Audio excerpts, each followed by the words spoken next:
জুলাই থেকে আগস্টে আমরা পড়েছি, এই সময়টাই হচ্ছে তুমুল আন্দোলন একবারে তুঙ্গ স্পর্শী অবস্থায় রয়েছে। আজকে 3 তারিখ, আজকে খুব ভোরে আমাদেরকে জেলখানা কি বলে রিমান্ড থেকে, ডিবি অফিস থেকে কারাগারে নিয়ে যাওয়া হয়েছে, আদালতে নিয়ে যাওয়া হয়েছে। আমরা আদালতের মানে হাজতের মধ্যে বসে আছি।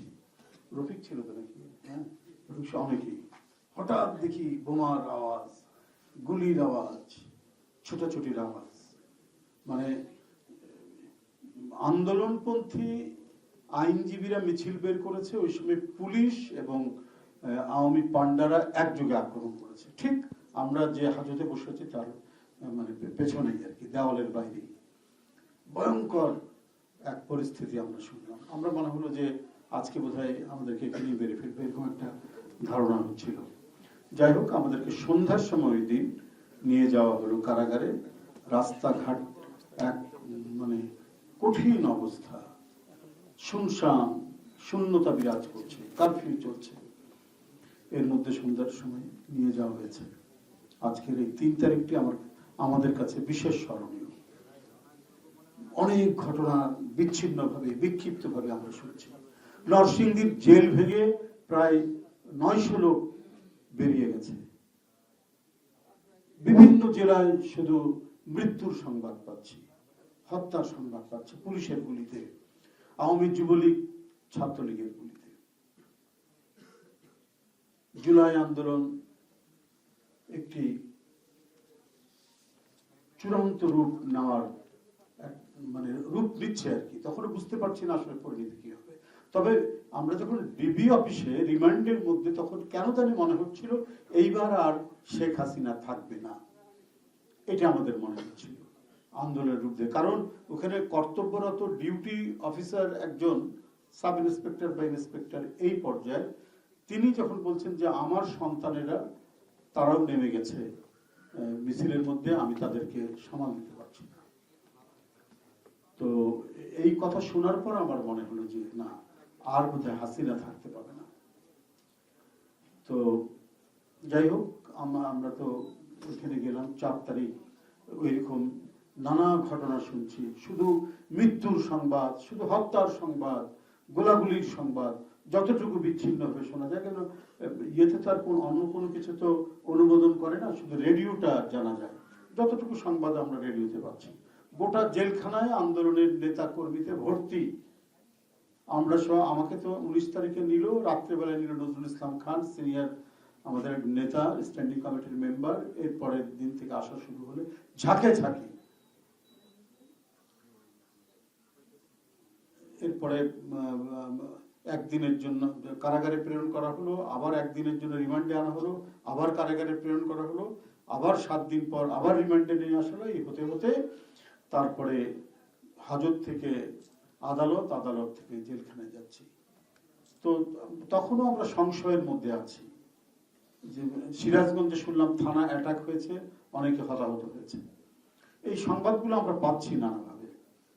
5 তারিখ 9:30 10টার দিকে যখন শুনলাম সেনাবাহিনীর প্রধান 1টা-1:30টার দিকে বক্তৃতা করবেন, তখন আমরা মনে করেছি খেলা শেষ, শেখ হাসিনা আর নাই।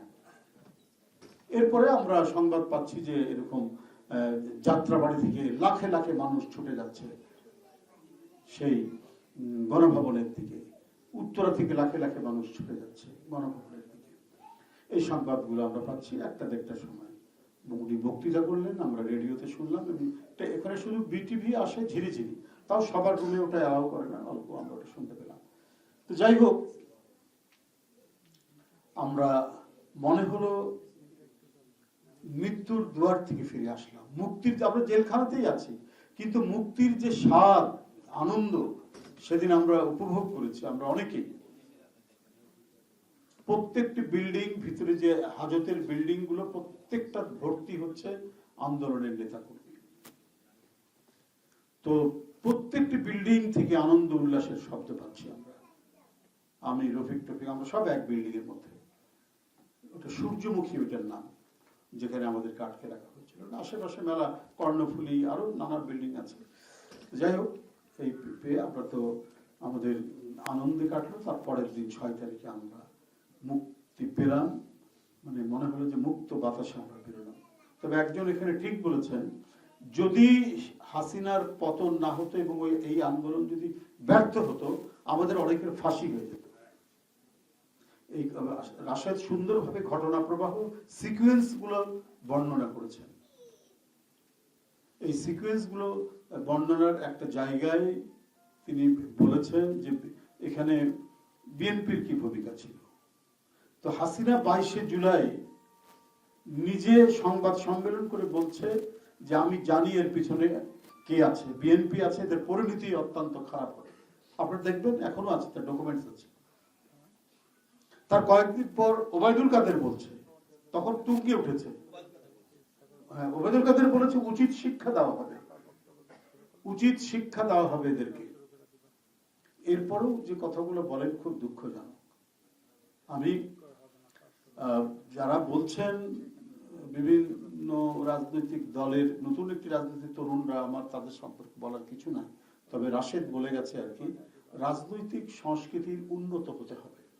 সেটি না হলে পরে আমরা যে তিমিরে ছিলাম সেই তিমিরের মধ্যেই আমাদের থাকতে হবে। শেখ হাসিনা সকাল সন্ধ্যা গালাগালি করতেন, দেশে তার বিরোধী রাজনৈতিক পক্ষকে নোংরা ভাষায় গালাগালি করতেন, স্টেজের মধ্যে দেশনেত্রী বেগম জিয়া সম্পর্কে বাজে মন্তব্য করতেন, জিয়াউর রহমান সম্পর্কে আজে বাজে কথা বলতেন। এবং ওনার যে ছেলে, গুণধর ছেলে সজীব ওয়াজেদ জয়, সে তুই তোকারি করে কথা বলতেন। আমরা কখনোই, আমরা ছোটবেলা থেকে রাজনৈতিক অনেক ঘটনা প্রবাহ দেখেছি, এই যে রাজনীতিকে একটা জঘন্য পর্যায়ে নিয়ে যাওয়া, এটা উনি করেছেন এবং খুব বাজেভাবে করেছেন। ব্যক্তিগতভাবে অশ্লীল কথাবার্তা বলার যে সংস্কৃতি উনি নির্মাণ করেছেন। আমরা এত কিছুর পরে, এত জুলুম, এত নিপীড়ন, এত নির্যাতন, রিমান্ডে আমাদেরকে নানাভাবে উত্তপ্ত করা, আমাদেরকে মানে জুলুম করা, তারপরেও আমরা যখন মুক্তি পেয়ে বেরিয়েছি তার বিরুদ্ধে কঠোর আমরা সমালোচনা করেছি, কঠোর বক্তব্য রেখেছি, কিন্তু বাজে কথা কোনোদিন বলিনি, আমাদের কোনো নেতাই বলেনি। তো আমি এখন তরুণ যারা, তাদেরকে আমি বলবো যে আপনারা শেখ হাসিনার যে সংস্কৃতি তৈরি হয়েছে, আপনারা সেটাকে অনুসরণ করছেন কেন? এটা অনুসরণ করলে তো একই হলো, যে অন্ধকারে ছিলাম সেই অন্ধকারেই তো থাকলাম, সেটা আপনারা করবেন কেন? সেটা তো আপনাদের করা উচিত নয়। তাহলে শেখ হাসিনার বিরুদ্ধে আমরা এত আন্দোলন করলাম কেন? শেখ হাসিনা কথা বলা বন্ধ করেছে, শেখ হাসিনা রাজনীতি করার অধিকার বন্ধ করেছে, মানুষের নাগরিক অধিকার বন্ধ করেছে। আর এই বন্ধ করতে গিয়ে সে রাষ্ট্রযন্ত্রকে ব্যবহার করেছে, পুলিশ, র্যাব, বিজিবিকে ব্যবহার করেছে, নিজ বিচারে গুলি করতে সে দ্বিধা করেনি। পাশাপাশি বাজে কথা বলেছে, পাশাপাশি নোংরা কথা বলেছে রাজনীতিতে। এই মাত্রাটা তিনি যোগ করেছেন, এই ডাইমেনশনটা তিনি যোগ করেছেন। তো আজকে যারা মানে নতুন তরুণরা যারা রাজনীতি করছেন, তারা সেটিকে অনুসরণ করছেন কেন? শেখ হাসিনার মধ্যে যদি আবার সমাজের মধ্যে ঘৃণা ছড়ান, বিভেদ বিভাজন ছড়ান, শেখ হাসিনা যে তৈরি করেছে, মানে একটা ফ্যাসিজম তৈরি করতে হলে একটা বয়ান তৈরি করতে হয়, ওই বয়ান তৈরি করে ওটার মধ্যে দিয়ে জনগণের মধ্যে একটা বিভাজন রেখা টানতে হয়। স্বাধীনতার চেতনা, এই চেতনা, ওরা খারাপ, ওরা রাজাকার। কিন্তু এই বলতে বলতে এর ভয়ঙ্কর পরিণতির শিকার হলেন তিনি নিজে। ওই ছোট বাচ্চারাই যখন বলা হলো যে এরা সব রাজাকারের পুত্র, শেখ হাসিনা নিজে বলেছেন, তখন ছেলেমেয়েরা গান গেয়ে, বিনা হাতে গান গেয়ে, মানে বিনা অস্ত্রে গান গাইতে বললেন যে আমাদের বলা হয় রাজাকার, কে বলেছে, কে বলেছে স্বৈরাচার।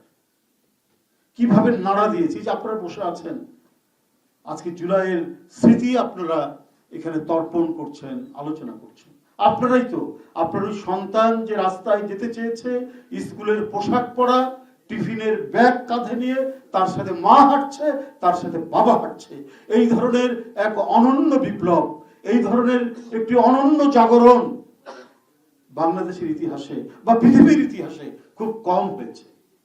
তো সুতরাং এই আন্দোলনে থাকার যারা দাবিদার বলে নিজেদের বেশি বেশি দাবি করেন,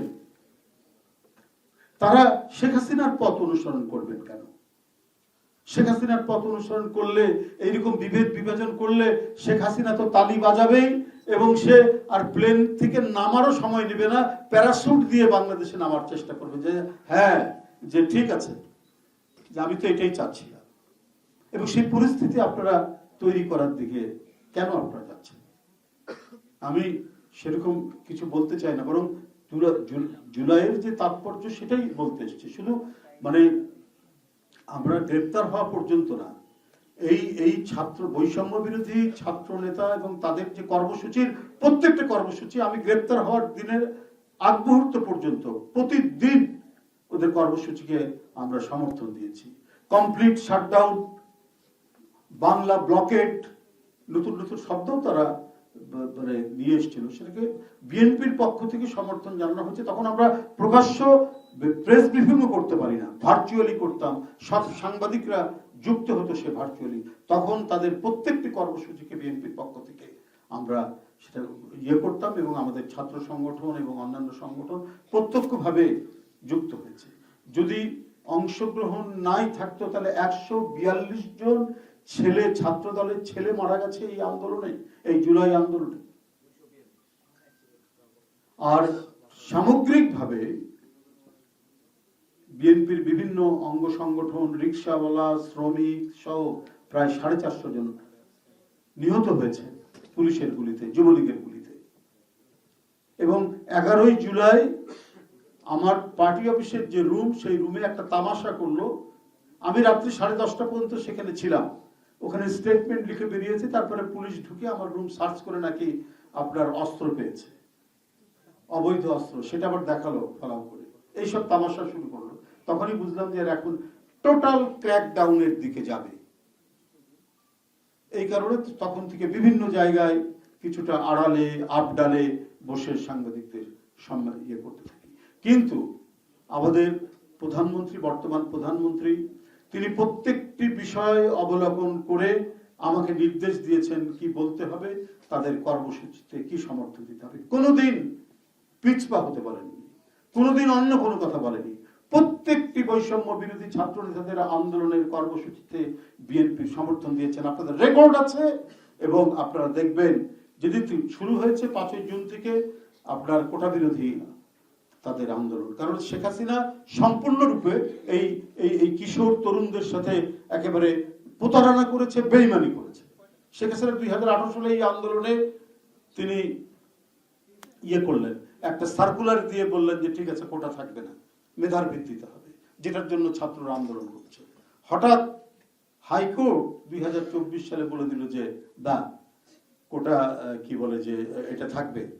এটা গভর্নমেন্টের সার্কুলারের বিরুদ্ধে হাইকোর্ট। আরে মানুষ কি বোঝে না? শেখ হাসিনার অধীনে আদালত তার, হাইকোর্ট তার, সুপ্রিম কোর্ট তার, নির্বাচন কমিশন তার, পুলিশ তার, বিজেপি তার, সমস্ত কিছু তার আঁচলের মধ্যে বন্দী। আর হাইকোর্ট শেখ হাসিনার একটি সার্কুলারকে বলে দিল যে ওইটি মানে স্থগিত করে দিল যে আগের কোটা থাকবে। এটা বোঝা যায় এটা শেখ হাসিনারই কারসাজি। এবং এটার বিরুদ্ধে আন্দোলন তীব্র হয়ে উঠল এবং এই আন্দোলনকে সম্পূর্ণরূপে বিএনপির পক্ষ থেকে আমরা সমর্থন দিতে লাগলাম, আমরা এটিকে নিয়ে আসলাম। তো মানে আজকে পর্যায়টা সেই জায়গায় আছে। এখানে কারো ক্রেডিট নেওয়ার কিছু নেই, সমস্ত সম্মিলিত প্রয়াস। আজকে যে ব্যক্তিটি তার সন্তানকে নিয়ে রাস্তায় নেমেছে, সে সন্তানটা বিএনপি নাও করতে পারে, কিন্তু বিএনপির সমর্থক তো। বিএনপির একটি সামাজিক ভিত্তি আছে, বিশাল ভিত্তি। সেই ভিত্তিটা কাজে লেগেছে আন্দোলনে। কারণ ওই কি বলে, শটগানের গুলি খেয়ে যে ধাওয়া খেয়ে যে ছেলেটি আশ্রয় নিচ্ছে কারো বাড়িতে, ওটাও হয়তো আমাদের আন্দোলনরত কোনো রাজনৈতিক দলের কারো বাড়ি। সে হয়তো টিয়ার গ্যাসের ধোঁয়া থেকে তার চোখটা মুছে দেওয়ার জন্য তাকে পানি সরবরাহ করেছে, কিছু না কিছু করেছে। একটা বিশাল সামাজিক আশ্রয় ছিল এই আন্দোলনের। এটার কারণ হচ্ছে যে একটি বৃহত্তম রাজনৈতিক দল যার সামাজিক ভিত্তি আছে, সেই দলটি এই আন্দোলনের সাথে সম্পৃক্ত। তো আজকে এই নিয়ে বেশি কথা বলার কিছু নাই। একজন দেখলাম খুব বড় বড় টক শো করেন, কথা বলেন, আমি কালকে রাজশাহী ইউনিভার্সিটিতে গিয়েছিলাম। রাজশাহী ইউনিভার্সিটিতে এই জুলাইয়ের উপর একটি সম্মেলনে ওইখানে বক্তৃতা করেছি। আমি বলেছি যে জুলাই বিপ্লব অষ্টাদশ শতাব্দীর ফ্রান্সের প্যারিসের যে প্যারিস বিপ্লবের চাইতে কোনো অংশে কম নয়। এটার উপর উনি ব্যাখ্যা দিয়েছেন, আর প্যারিস বিপ্লবে এতদিন ধরে এটা এই হয়েছে সেই হয়েছে, এরপরে এই ঘটনা হয়েছে। আমি তাদের বলতে চাই যে দেখুন, আপনারা মানে শুধুমাত্র একজনকে সমালোচনা করতে হবে বলেই করছেন। প্যারিস বিপ্লবের যে স্পিরিট, সেটা হচ্ছে সাম্য, মৈত্রী, স্বাধীনতা। এই স্পিরিটের উপরই বিপ্লবটা সেখানে হয়েছে, চলেছে। জুলাই বিপ্লব তো একদিন, জুলাই বিপ্লবের রূপ নিয়েছে কোটা বিরোধী আন্দোলন থেকে, এটা এক দফার আন্দোলনে শেখ হাসিনার পতন। কিন্তু এর পেছনে তো 17 বছরের আন্দোলন আছে, 17 বছরের রক্ত ঝরা আন্দোলন আছে, ইতিহাস আছে। অনেকের জীবন আত্মোৎসর্গ হয়েছে ওই 17 বছরে। তাহলে এটা তো একদিনের বিষয় নয়। মানে জুলাই এসে এর একটা চূড়ান্ত বহিঃপ্রকাশ ঘটেছে, একটা বিরাট বিস্ফোরণ ঘটেছে, বিরাট জাগরণ হয়েছে। তাতে শেখ হাসিনা পালিয়ে গেছে। আর তার একটা প্রত্যেকটি বিপ্লবের দার্শনিক ভিত্তি থাকে, যেটা প্যারিস বিপ্লবের সাম্য, মৈত্রী, স্বাধীনতা। কারণ সামন্তবাদ থেকে আপনার গণতান্ত্রিক অধিকারের প্রশ্নে মানুষ প্যারিস বিপ্লব সেখানে সংগঠিত করেছে। আমাদেরও তাই, আমাদেরও দার্শনিক ভিত্তি হচ্ছে আমাদের নাগরিক স্বাধীনতা ছিল না, আমাদের কথা বলার স্বাধীনতা ছিল না, আমরা একটি রাজনৈতিক সংগঠন গড়ে তুলব তার স্বাধীনতা নাই, আমরা একটা মিটিং করতে গেলে পুলিশের পারমিশন লাগে, আমরা একটি সত্য কথা বলতে গেলে পরে রাত্রে এসে সাদা পোশাকধারী পুলিশ আমাদেরকে ডিবি অফিসে নিয়ে যায়, না হলে গুম করে রাখে। হাসিনার আমল মানে গুম আর বিচার বহির্ভূত হত্যার আমল, ক্রস ফায়ারের আমল। তো সেই জায়গা থেকে মানুষ তো নিরাপত্তা চেয়েছে, মানুষ মুক্ত কণ্ঠে কথা বলতে চেয়েছে, স্বাধীনভাবে কথা বলতে চেয়েছে, নির্ভয়ে কথা বলতে চেয়েছে।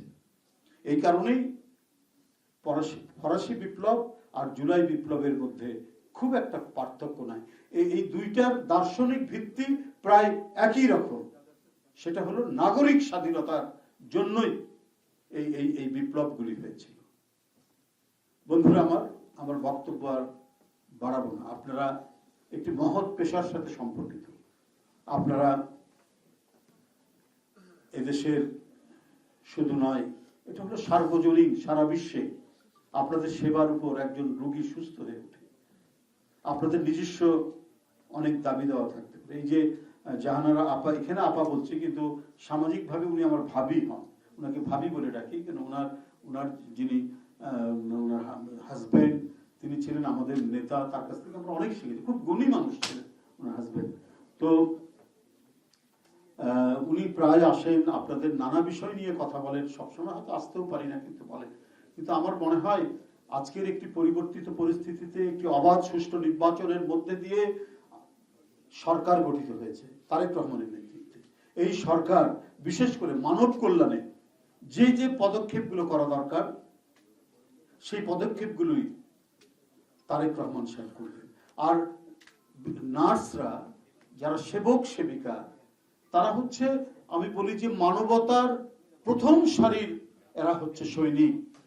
এই মানবতার প্রথম সারির সৈনিক, এদের দাবি দেওয়া, এদের সুখ দুঃখ, এদের আনন্দ বেদনার সাথে এই সরকার থাকবে, এই সরকার কাজ করবে। আজকে এতজন এখানে নার্সরা রয়েছেন, কিছু পুরুষ নার্সও হয়তো রয়েছেন, কিন্তু আমি নিজেই খুব বিস্মিত হয়েছি যে এত আপনারা উপস্থিত থাকবেন। তো আপনাদের আমি মনে করি যে আপনাদের এই কল্যাণে আমার মনে হয় যে এই সরকার যথেষ্ট কাজ করবে, এবং এই বিষয়ে যে কাজগুলো করা দরকার আপনাদের নেত্রী যারা এখানে আছেন তারা বিষয়টি করবেন। আমি মানে ডাক্তাররা যাতে আবার কষ্ট না পান, এই জন্য আমি বলি, দেখুন, আমি বহুবার অসুস্থ হয়ে বিভিন্ন হাসপাতালে ছিলাম, বাংলাদেশের বিভিন্ন হাসপাতালে। একবার আমি ইউনিভার্সিটিতে গুলি খেয়েছি 84 সালে, তারপরে কার অ্যাক্সিডেন্ট হয়েছে, তারপরে করোনায় পড়েছি, তারপরে হার্ট অ্যাটাক হয়েছে, কত যে ঝড় গেছে আমার উপর দিয়ে, কিন্তু হাসপাতালে আসতে হয়েছে, আমাকে স্যালাইন দিতে হয়েছে, আমাকে রক্ত দিতে হয়েছে, কত কি অনেক সময় কি বলে ভেইন ডাক্তাররাও খুঁজে পান না, ডাক্তাররা মাইন্ড করে কিনা, ডাক্তাররা তখন এক্সপার্ট নার্সদেরকে ডেকে নিয়ে আসে, ডেকে নিয়ে এসে ওটা দেওয়ান। তার মানে এই যে একটা অর্জন, এই যে আপনাদের একটা শিক্ষা, টেকনিক্যাল মেডিকেলের টেকনিক্যাল শিক্ষা আপনাদের নার্সিং এর কারণে অনেকে হয়তো বেঁচে ওঠে। তো আমার মনে হয় নিশ্চয়ই এই সরকার আপনাদের সাথে থাকবে, এবং বিশেষ করে স্বাস্থ্য খাতে এই সরকারের অত্যন্ত তীক্ষ্ণ নজরদারি এবং দৃষ্টি রয়েছে। আপনারা দেখেন হাম এবং ডেঙ্গুর এখন একটু প্রাদুর্ভাব দেখা গেছে। এটার জন্য যে পদক্ষেপ, সে পদক্ষেপগুলো তিনি কিভাবে নিয়েছেন। NS1 তিনি মানে এটি সমস্ত সরকারি হাসপাতালে পরিষ্কার, NS1 টেস্ট তো না, এটা একটা টেস্ট, এইটা মানে সমস্ত সরকারি হাসপাতালে ফ্রির ব্যবস্থা করা হয়েছে। এটা আপনি অন্য কোনো আমলে পাননি, হাসিনার আমলে পাননি। এটা এই সরকার এই সিদ্ধান্ত নিয়েছেন।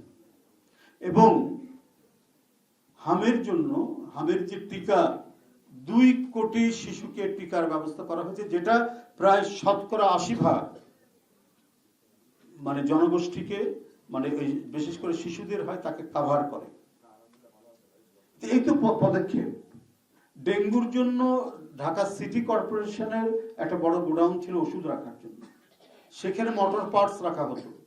এটা আমার কথা নয়, আমরা পরে বিভিন্ন ইয়েতে দেখেছি, খবরের কাগজ রাখা হয়েছে। কোনো ডেঙ্গুর ওষুধ ছিল না সেখানে। সিটি কর্পোরেশনের দায়িত্ব হচ্ছে যে মশা ধ্বংস করা, এডিস মশা ধ্বংস করা, তার প্রজনন ক্ষেত্র ধ্বংস করা। তো যেটা দিয়ে ধ্বংস করবে ওষুধ দামকে, সে তার জন্য টাকা ব্যয় করেছে, খরচ করেছে, কিন্তু ওষুধ আর ওই গোডাউনে ছিল না। এই সময় গেছে। কিন্তু প্রধানমন্ত্রীর তীক্ষ্ণ নজরদারি এবং কাজের যে আপনার মনিটরিং, এই কারণে এই কাজগুলো হচ্ছে। তো আমার বিশ্বাস আপনাদের বিষয়েও এই সরকার তিনি নিঃসন্দেহে এই ব্যাপারে দৃষ্টি দেবেন এবং সেই কাজগুলো করেন। কারণ আপনারাও জুলাই যোদ্ধার ভূমিকা পালন করেছেন। আপনারা আপনার সন্তানকে নিয়ে রাস্তায় নেমেছেন, অনেকে আক্রান্ত হয়েছেন, একজন পুরুষ নার্স আপনারা হারিয়েছেন। আপনাদের এই অবদান অবিস্মরণীয়। আপনারা সেই কারণে আজকে জুলাই বিপ্লবের স্মৃতি এখানে তর্পণ করছেন, আলোচনা করছেন। আপনাদের সাথে সামিল হতে পেরে আমি খুব কৃতজ্ঞ। আপনাদের সকলকে ধন্যবাদ জানিয়ে বক্তব্য